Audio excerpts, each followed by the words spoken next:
الحمد لله رب العالمين والصلاة والسلام على سيد الأنبياء والمرسلين أما بعد فأعوذ بالله من الشيطان الرجيم بسم الله الرحمن الرحيم الحمد للہ عز و جل بہار رمضان کورس کے سلسلے میں خواتین کے اعتکاف سے متعلقہ مسائل پر لیکچرز کا آغاز انشاءاللہ عز و جل اب سے ہوگا۔ آج کے لیکچر میں انشاءاللہ عز و جل ہم اعتکاف کے فضائل پر کلام کریں گے۔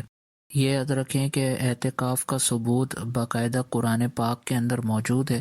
اور اس کے بے شمار فضائل احادیث مبارکہ کے اندر وارد ہوئے ہیں۔ حصول برکت کے لیے ہم انشاءاللہ عز و جل قرآن کی آیات سے اس کا ثبوت اور احادیث مبارکہ میں وارد شدہ اس کے فضائل سماعت کرتے ہیں۔ چنانچہ سورہ بقرہ آیت نمبر 125 میں اللہ تبارک و تعالی نے ارشاد فرمایا وَأَعِدْنَا إِلَىٰ إِبْرَاهِيمَ وَإِسْمَاعِيلَ أَن طَهِّرَ بَيْتِيَ لِلطَّائِفِينَ وَالْعَاكِفِينَ وَالرُّكَّعِ السُّجُودِ،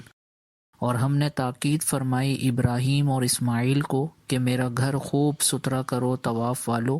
اور اعتکاف والو اور رکوع اور سجود والوں کے لیے۔ سورہ بقرہ کی آیت نمبر 187 میں اللہ تبارک و تعالی نے ارشاد فرمایا وَلَا تُبَاشِرُوهُنَّ وَأَنْتُمْ عَاكِفُونَ فِي الْمَسَاجِدِ، اور عورتوں کو ہاتھ نہ لگاؤ جب تم مسجدوں میں اعتکاف کی حالت میں ہو۔ تو قرآن کی آیات سے اعتکاف کا ثبوت آپ نے سماعت کر لیا۔ اس سے آپ یہ اندازہ لگائیں کہ اعتکاف کتنی عظیم عبادت ہے کہ باقاعدہ اس کا ثبوت قرآن کی واضح آیات میں موجود ہے۔ اس کے علاوہ احادیث مبارکہ میں بھی اعتکاف کے کثیر فضائل وارد ہوئے ہیں۔ حصول برکت کے لیے ہم چند سماعت کر لیتے ہیں۔ حدیث مبارکہ کی ایک کتاب ہے بحیقی شریف، اس میں امام حسین رضی اللہ تعالی عنہ سے روایت ہے کہ نبی کریم علیہ الصلاۃ والسلام نے ارشاد فرمایا جس نے رمضان المبارک میں 10 دنوں کا اعتکاف کر لیا تو وہ ایسا ہے جیسے اس نے 2 حج اور 2 عمرے کیے۔ اور ایک روایت کے اندر یہ بھی موجود ہے کہ 2 مقبول حج اور 2 مقبول عمرے کیے، یعنی اگر کوئی رمضان المبارک کے آخری عشرے میں اعتکاف کر لیتا ہے اور اس نے واقعی ایسے انداز میں اعتکاف کیا کہ جیسے اعتکاف کرنے کا حق ہوتا ہے، تو اس کو حدیث مبارکہ میں وارد کیے گئی فضیلت کے مطابق 2 مقبول حج اور 2 مقبول عمروں کا ثواب ملے گا۔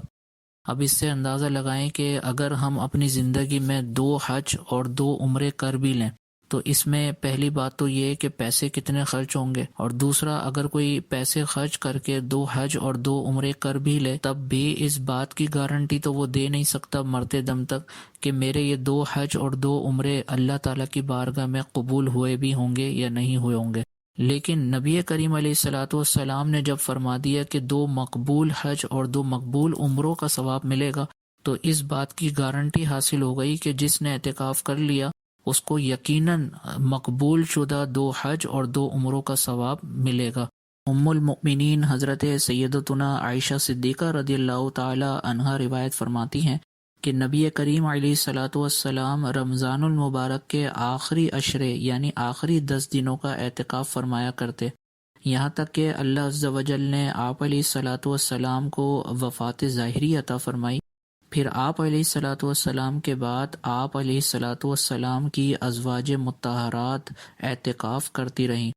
تو اس حدیث مبارکہ میں نبی کریم علیہ الصلاۃ والسلام کے عمل مبارکہ سے اعتکاف کی فضیلت ثابت ہوئی، اور دوسرا اس حدیث سے خواتین کے اعتکاف کا ثبوت بھی معلوم ہوا۔ حدیث مبارکہ کی کتاب جامع الصغیر میں ام المؤمنین حضرت عائشہ صدیقہ رضی اللہ تعالی عنہا سے روایت ہے کہ نبی کریم علیہ الصلاۃ والسلام کا فرمان عالی شان ہے جس شخص نے ایمان کے ساتھ ثواب حاصل کرنے کی نیت سے اعتکاف کیا تو اللہ عز و جل اس کے تمام پچھلے گناہ بخش دے گا۔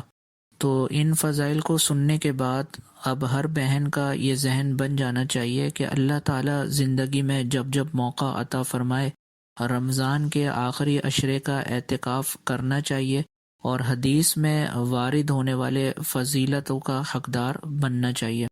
اعتکاف کے مقصد کو اگر ہم دیکھیں کہ اعتکاف کیا کیوں جاتا ہے تو اعتکاف کا حقیقتاً مقصد شب قدر کو تلاش کرنا ہے، کیونکہ ایک انسان جب خالصتاً مکمل توجہ کے ساتھ اللہ تعالیٰ کی بارگاہ میں حاضر ہو کر رمضان المبارک کے آخری عشرے کا اعتکاف کرے گا تو اس کی زیادہ تر توجہ عبادت کی طرف ہوگی، اور جو شخص عبادت کے لیے اپنے وقت کو نکال کر اللہ تعالیٰ کی بارگاہ میں حاضر ہوگا تو اس کے لیے شب قدر کی تلاش دیگر لوگوں کے مقابلے میں نسبتاً آسان ہوگی۔ اعتکاف کا دوسرا بڑا فائدہ یہ ہے کہ انسان اعتکاف میں بیٹھنے کے بعد گناہوں سے محفوظ ہو جاتا ہے، کیونکہ جب ایک انسان اپنے آپ کو ایک مخصوص جگہ میں قید کر کے بیٹھ جائے گا تو اس سے وہ گناہ نہیں ہو سکیں گے جو ایک آزادانہ باہر رہنے کی صورت میں ممکن تھے۔ اعتکاف کا ایک بہت بڑا فائدہ یہ بھی ہے کہ وہ تمام نیکیوں پر مشتمل اعمال جو معتکف کے لیے ایک اعتکاف کی جگہ سے باہر رہ کر کرنا ممکن تھے، اگر وہ اعتکاف کی حالت میں وہ نیکیاں نہ بھی کر سکا